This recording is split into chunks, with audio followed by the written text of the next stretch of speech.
All right, with the co-main event, we have Rodrigo Nascimento and Dontale Mays. Somehow on the main card. It should not be in any sense. We have so many better fights on this card, including the two that we just previously covered, where you've got world class fighters in different styles, whether it be BJJ or Muay Thai, and we're sitting here with Dontale Mays, who's 10-5. He's 3-3 in the UFC, and he really hasn't shown much for anybody to be excited about. And on the other side, you've got Rodrigo Nascimento, who's 3-1 in the UFC. So you might think, hey, he's a good fighter. Well, two of his wins are by split decision, to Tanner Boser and to Ilir Latifi. Ilir Latifi looks like, I hope Ilir Latifi never sees this, but he looks like one of the people. I'm blanking on the roast that I'm trying to make. He looks not a munchkin. One of the Charlie in the Chocolate Factory. He looks like an Oompa Loompa. Thank you so much. Yeah, if you were to paint him for Halloween, you would think that he's an authentic Oompa Loompa. And Nascimento struggled against him, and that's to discredit. I mean, that's a discredit to Latifi, but Latifi's not a high level UFC fighter. Nascimento's X factor in the UFC is his speed.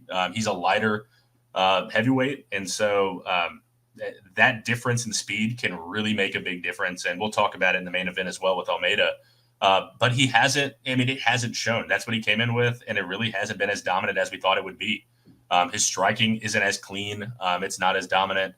And granted, he's training at American Top Team, but I don't know if that's the best thing for him because he's getting less one-on-one time. It's a huge gym.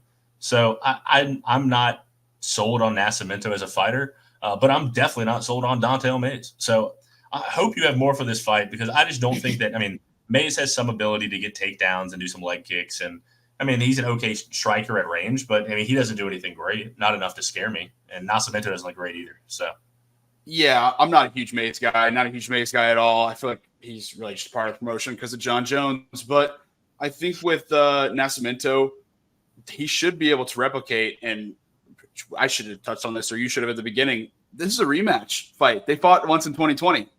So, like, he might be able to replicate what happened in that fight where he got the rear naked choke victory on Dontale Mays. I don't know how you get a finish on somebody, and then 3 years later it warrants the rematch when it's literally two bums going up against each other in a heavyweight division with much better names. But here we are, and in my opinion, Rick, I just don't think Mays has changed at all. Like, it is clear that Mays cannot handle UFC caliber fighters with more than striking to their game at heavyweight. And Nascimento has that. He has some different foils to his game. He has more foils to his game than Dontale Mays. So although Nascimento is not a world beater, as you touched on, I just don't see him having any trouble with Mays once again. Like, why would he? Has Mays improved his game that much over the last 3.5 years? I can pretty confidently say no, he has not. So I teased it earlier. I have the second parlay leg for what I'm going to do with that Angela Hill and Denise Gomes over 2.5. That was a minus 300 parlay leg. You obviously have to go with a lower leg for your second leg when you do that, and that's going to be Nascimento money line at minus 180. Don't take it straight up.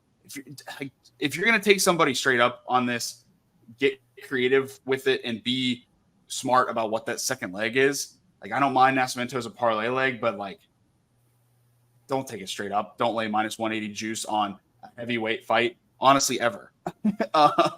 Unless his name is John Jones. But this parlay comes out to around plus 101, and I'll be taking that for a full unit.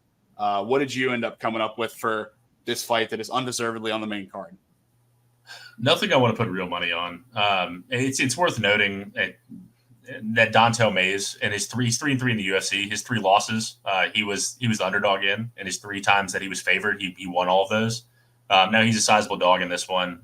The books have been able to get him right, and I think that we'll see that again. I think Nascimento wins, but I'll be damned if I'm putting real money on this. I probably will 5 minutes before the fight, and then hate myself when my fighter just gasses out. But I'll go Nascimento. I trust him slightly more than I trust Dontale Mays' abilities. And I think that speed could end up hurting Dontale Mays, who's probably wearing the guilt of John Jones right now and tearing his pec. So we'll see. Maybe John Jones just started elbowing. I don't know. Maybe John Jones will lay into Dontale Mays and maybe encourage him to win. But I don't see it. They're buddies, though. I mean, like, I really think that's why he's here. The injury was a fluke Maybe. injury as well. John The Jones? John Jones injury. They were practicing wrestling, and he was defending a takedown, and he pulled up on John a little bit, and John immediately was just like, and just tore his pec. So I mean, it was a fluke, weird injury where you're just doing general training. Like it wasn't like they were sparring hard and got hurt sparring too hard. But regardless, yeah, right. This is why Max Holloway does not spar everybody. This is why he's better than everyone aside from Volkanovski. Sadly, hopefully we get to cover a Max fight here at some point. Yeah, but we're moving so far away from this fight because the fight sucks that much. So while the bell is gone, why don't we move on to our next fight, which is Gabriel Bonfim taking on Nicholas Dalby. Keep it locked in with us, and we will head on to the next one.